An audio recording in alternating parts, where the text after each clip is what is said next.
Pranams to everyone from Shantikunj, Haridwar, Himalayas.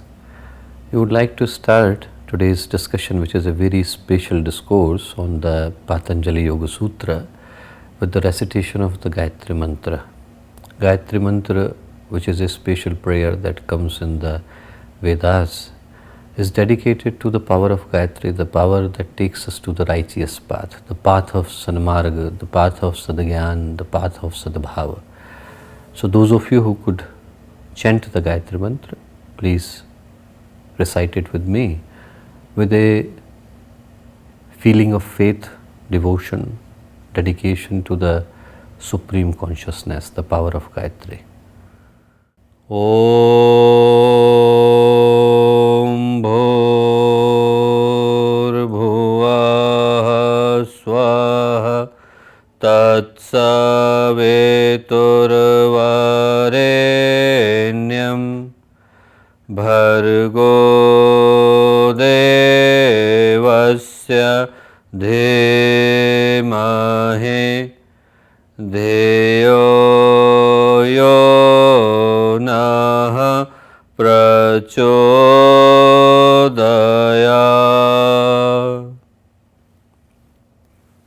Pranams to everyone, also good evening, good afternoon, good morning, whichever time zone you are in. Today we are entering into a very special discussion called the Introduction to the Patanjali's Yoga Sutra. These are one of the most pioneering, one of the most special, one of the most renowned and revered spiritual commentaries and the Shastras in India.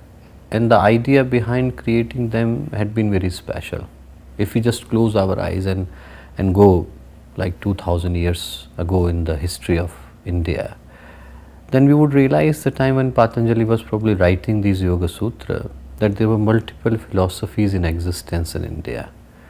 But if you would try to find the central purpose, the primary goal that these scriptures, Shastra, they were trying to convey, then the purpose was simple.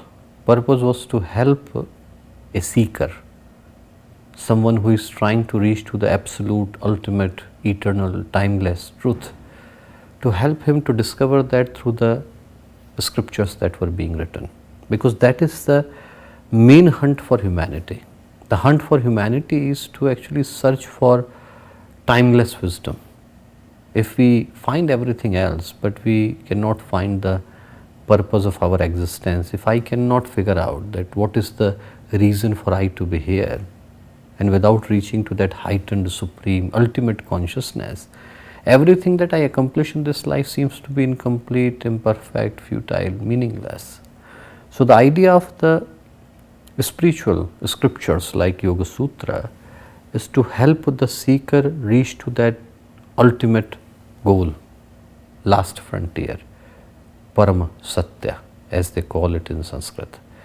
And before we dwell deeper into this special one, because today's talk is only about understanding the concept behind the creation of Yoga Sutra, we need to understand few things.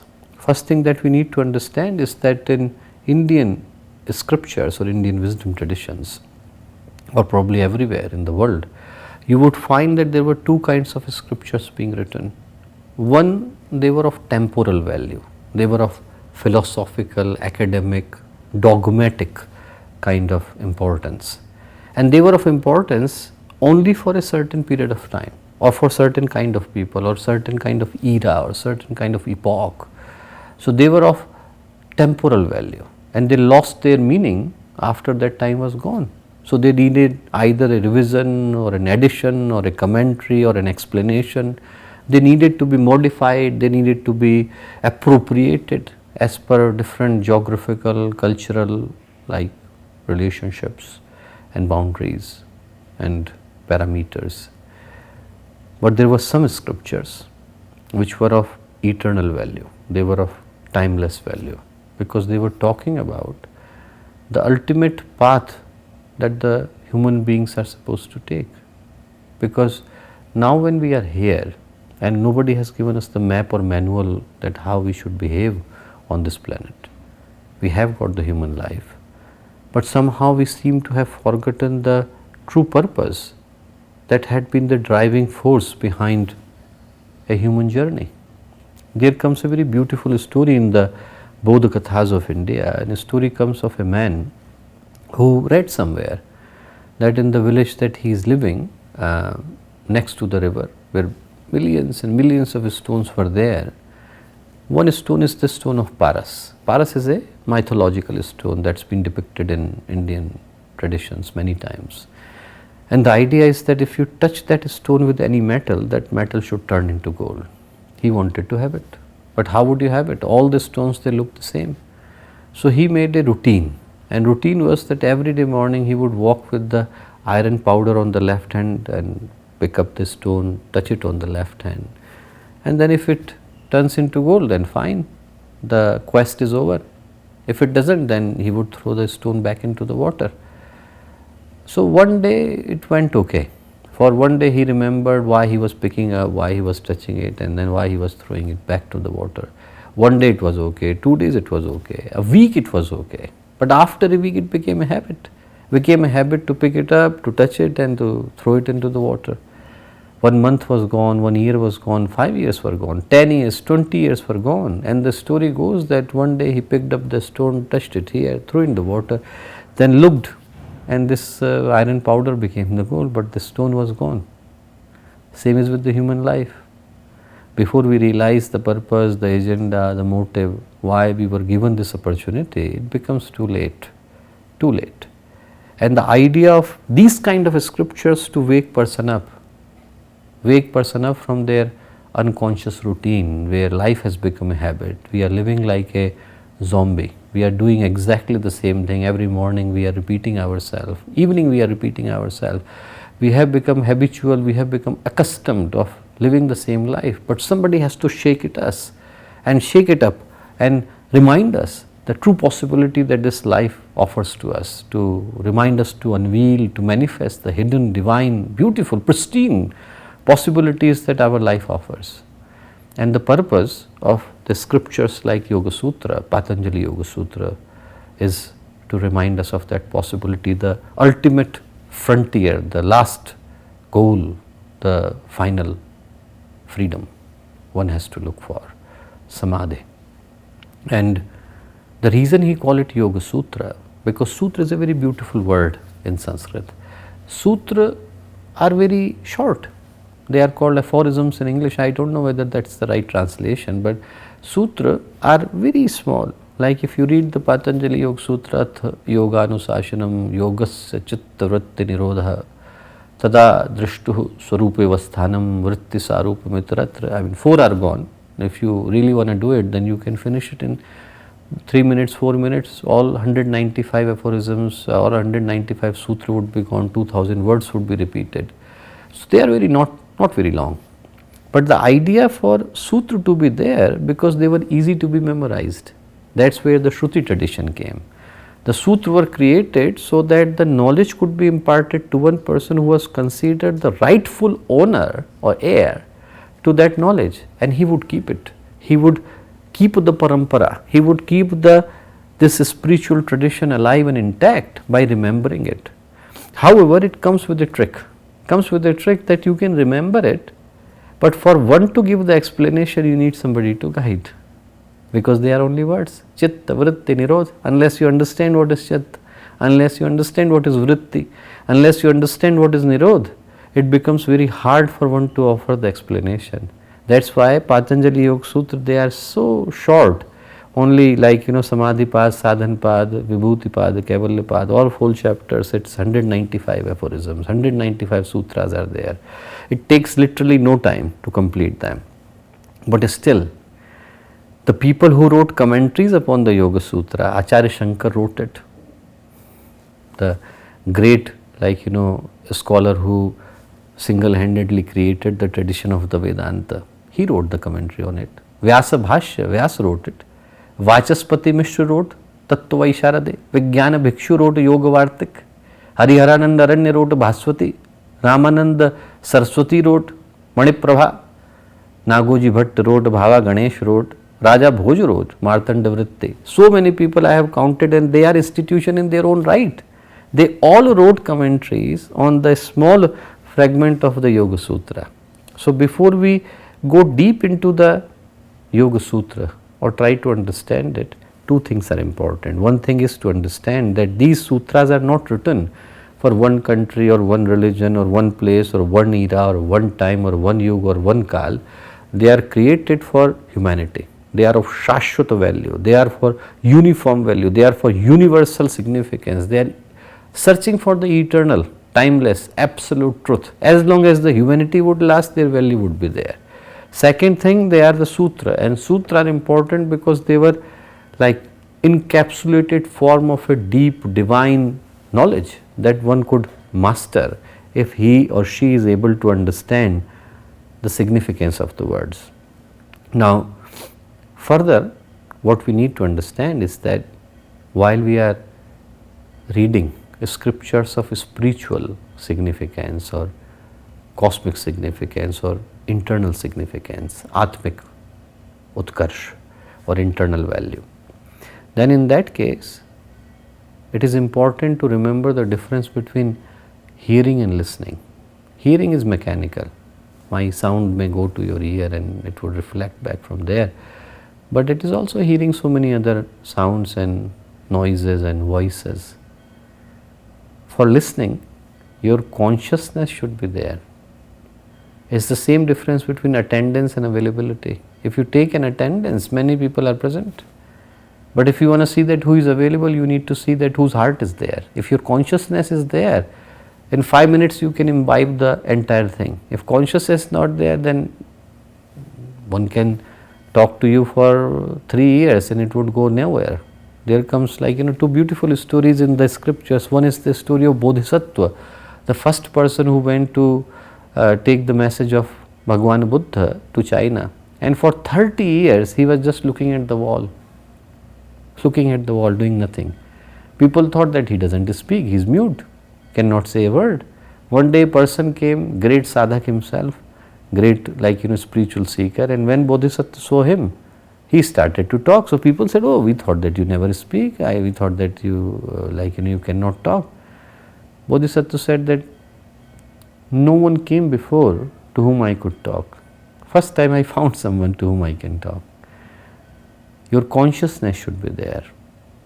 There comes another beautiful story of Makkali Ghoshal. He was the first person who achieved enlightenment in front of Lord Buddha. And the story of him accomplishing enlightenment is also beautiful. They both looked at each other, smiled, and the moment they smiled, Makkali Ghoshal got the enlightenment, and Anand, who was living close to Bhagwan Buddha, Lord Buddha, he was very upset. He said, I have been living with you for last 30 years and this person walks in and he gets the samadhi, he gets the enlightenment, I get nothing. How is that possible? So Lord Buddha said that, remember, Anand, when you came for the first day, what did you ask? He said, you asked 3 things. First thing you asked that in whichever room I would sleep, you will sleep, so I always made you sleep there. He said, second thing you asked that whatever question you will ask, I will always answer, and I always answer. The third thing you said that whichever person you would like me to meet, and I will meet, and I always met. So when did I deny that? Bhagwan Buddha, Lord Buddha said. He said, you never asked for enlightenment. You can only get what you were looking for. And he said another beautiful thing to Anand. He said that in this world, 4 types of spiritual seekers are there, and they are like 4 horses. He said, first type of horses are those which only require an indication. One subtle message is enough. You do this and they will get up. You just make a noise and they will get up. He said that is enough. Second are those who require gentle petting on the back, and then they will get up. Third are those who require to be beaten. Fourth are those who would not move even if they will get whatever kind of beating they can get. He said Makkali Ghoshal was the one who only needed one message. If your consciousness is there, one word is enough to change you. Consciousness is not there, you are not ready to imbibe it, would go nowhere. Some of you may have heard the spiritual scripture named Bhagavad Gita. That's a dialogue between Lord Shri Krishna and Arjun. And that entire episode had taken place in between the battlefield called Kurukshetra. So when battle was gone, Arjun went again to Lord Krishna and he said that last time when you were saying the Gita, I was in agony, I was anguished, I was so despondent, I may not have heard anything. He said, could you kindly repeat it again? He said to Lord Krishna. Now I would be able to listen it much more clearly. Now there is no war, we are in peace. Bhagwan Shri Krishna, Lord Krishna said that Arjun, now you are not the same Arjun and I am not the same Krishna. Even if I would say the same Gita, it won't be the same Gita. But because you are persuading, I will say it again. So he said another Gita, which is called Uttar Gita and Ashwamedhik Parva of Mahabharat, but hardly anyone knows about it. Just to highlight the fact that your consciousness and its connection with the scripture makes the entire difference. It should be your availability, not your attendance. You should not be there only to listen to the words, but to imbibe the message behind it. And that takes us to a very important segment, which is the translation of the scriptures, because there are so many factors into it. Something is being said in Sanskrit, we are trying to translate it in English, and you may be trying to translate it in your own language, Italian or whatever language that you may have. The challenge is that in Sanskrit the words were created not for the philological reason, they were created as a phenomena. They were created because the people who were creating those words, they were living those experiences, and you can only create a word if you have had experience of that. Like Eskimos, the Inuits, they have got 500 words for snow. We don't need it because they are living in the snow. The Scottish people have got 421 words for snow. We don't need it because we are not living there. But somebody who is living with the ultimate truth, he would need every single word for every single experience that he would have, and there is no English counterpart to it. So I would not use the poor translations that are there, rather I would like to use the actual concept and phenomena so that you can understand what is the meaning behind that word, rather than using a wrongly translated word which would only confuse the people. There is no advantage of going through a very poor translation because it is not talking about that. Better to understand the concept and phenomena so that you can find a word in your own original language. Maybe it is different than the one that is being offered by the English translation. And then when we talk about that, the Patanjali Yog Sutra are called Shastras. They are one of the 6 major philosophical schools. And before Patanjali, many people have talked about yoga, Vedas have talked about yoga, Upanishad, almost every major Upanishad talked about, Kathopanishad talked about, Shvetashvatara Upanishad talked about. The famous verse that everyone quotes comes from the 2nd chapter and 12th verse of Shvetashvatara Upanishad, Natasya rogo na jarana mrityu praptasya yoga agnimayam shariram. That once person accomplishes the true yoga, there is no morbidity, there is no mortality, because you have found the ultimate truth.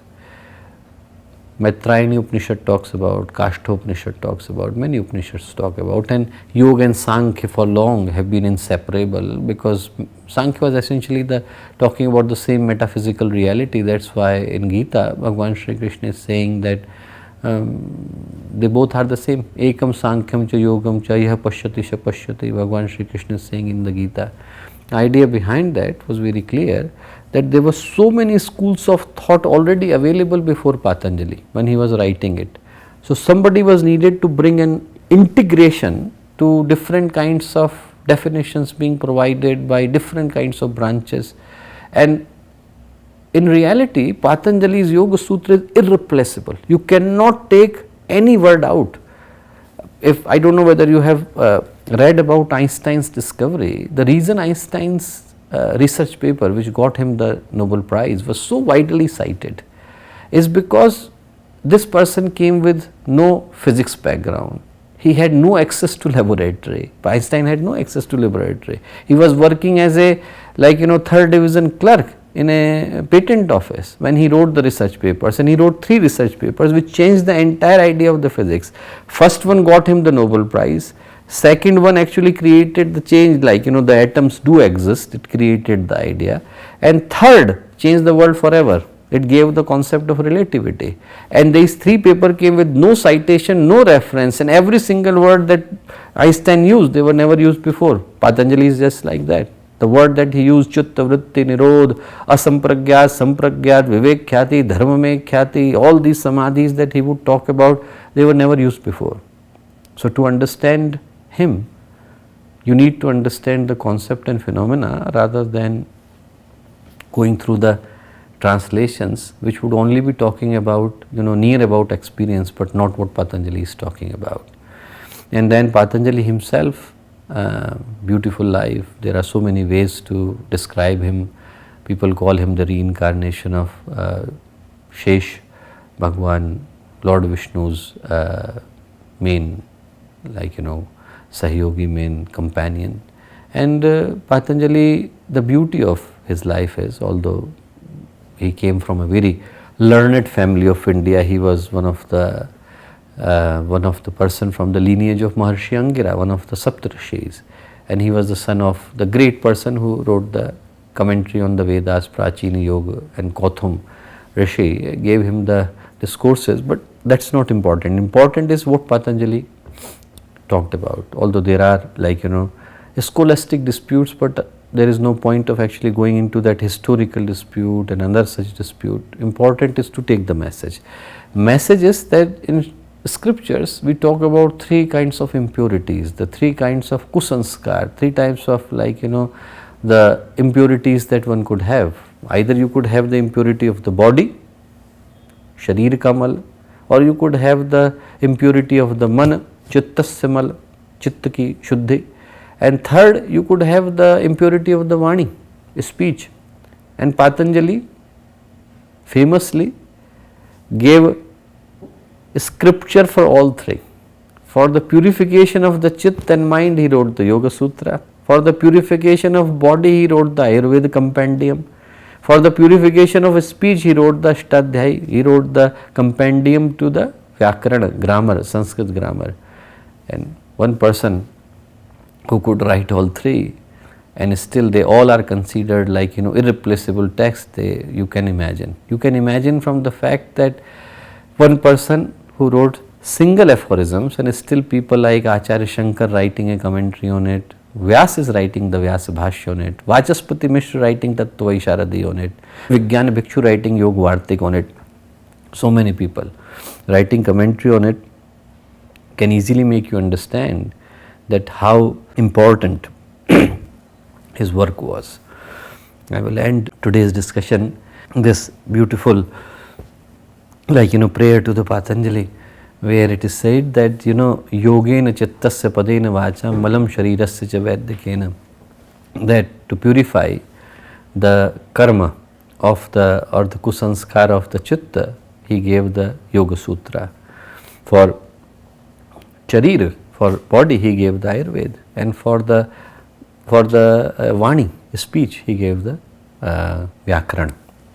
So we just bow ourselves to the Patanjali who gave this beautiful verse to the humanity, and we will slowly enter into the Yoga Sutra one by one, starting from the Samadhi path, which has got 51 verses, and it is a beautiful journey starting from yoga, definition of the samadhis, and how people would understand what are the chitta, what is the chitta vritti, what kind of samadhis are there, how one could accomplish that. Long journey, but we will reach there. So pranams to everyone. Thanks for so patiently listening. हमारे YouTube channel Shantikunj video Gayatri परिवार को subscribe करें एवं bell icon जरूर दबाएं ताकि गायत्री परिवार की विभिन्न गतिविधियों की जानकारी आपको मिलती रहे।